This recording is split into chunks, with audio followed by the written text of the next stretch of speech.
I want to express my great thanks for my colleague in West Virginia, Senator Capito, who has been absolutely a champion on this, but also a champion on looking at new technologies and a champion to actually see what we can do kind of moving forward with the great innovation that is the history of this country and really the history of coal country.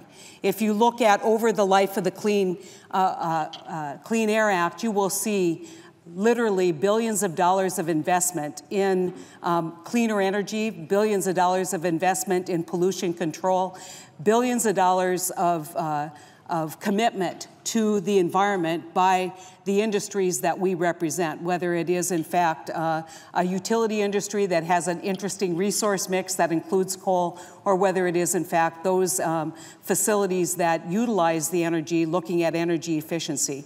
And so the numbers that Senator Capito just gave you in terms of America's achievement on reduction of CO2 happened without any involvement or any interference by the Environmental Protection Agency.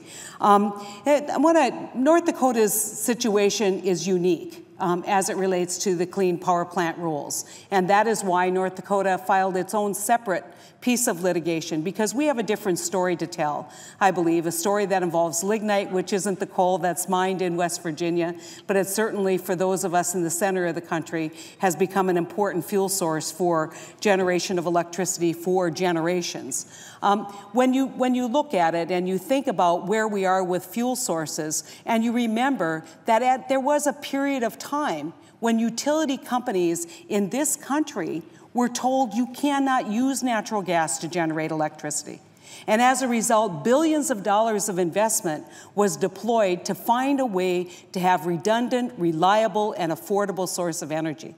And that redundant, reliable, and affordable source of energy was coal in our mix. Now things have transitioned. North Dakota is truly all of the above as it relates to our energy resources in this country and providing the electricity and the reliability of our electricity in the region. And so when we look at where we are right now, we have created an incredible level of uncertainty for utility companies in this country.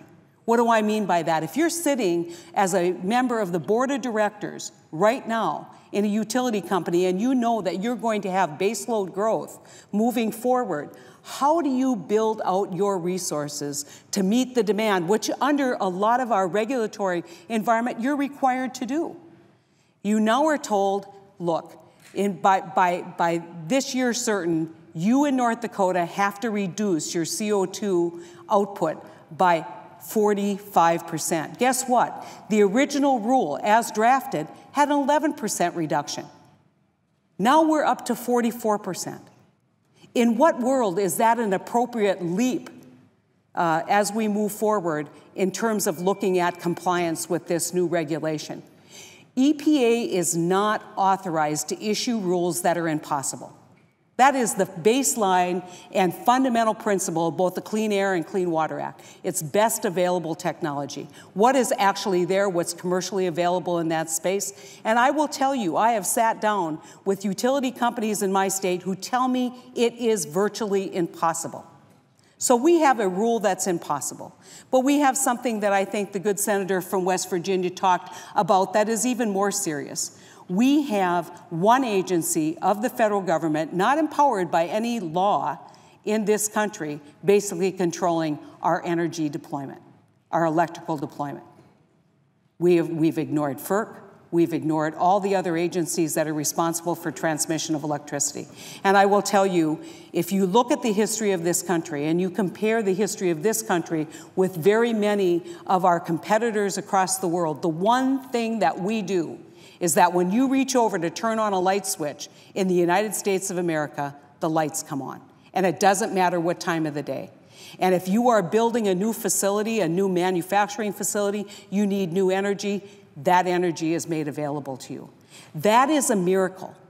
Having energy in this country deployed at the end of the mile in my state, which can be things as remote as another 20, 30 miles away from anyone else, we deliver electricity. That's a miracle. as really a miracle of the commitment that we've made to make sure that we have power in America. This rule jeopardizes that commitment. This rule is wrong-headed. This rule is a dramatic change from the draft rule, especially as it relates to the state of North Dakota. And this rule represents an attitude that we don't care what the law says. We don't care that you've rejected cap and trade. We don't care that you've rejected a carbon tax. We are going to unilaterally adopt those public policies as public policies in America. I don't think any of that should happen. I think that it is time that we push back at all levels.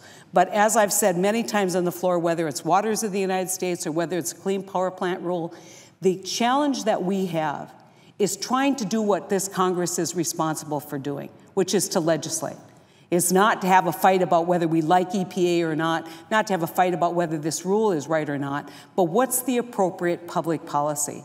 And when we simply leave it to the regulatory agencies, what we end up is with litigation and uncertainty for those people sitting in the boardroom who have a critical responsibility for delivering power in the United States of America. And so I gladly join my colleague from West Virginia as we pursue this. I think we all know that this will likely pass. We also know what the likely outcome will be once it reaches the president's desk. And so we need to continue to have these conversations.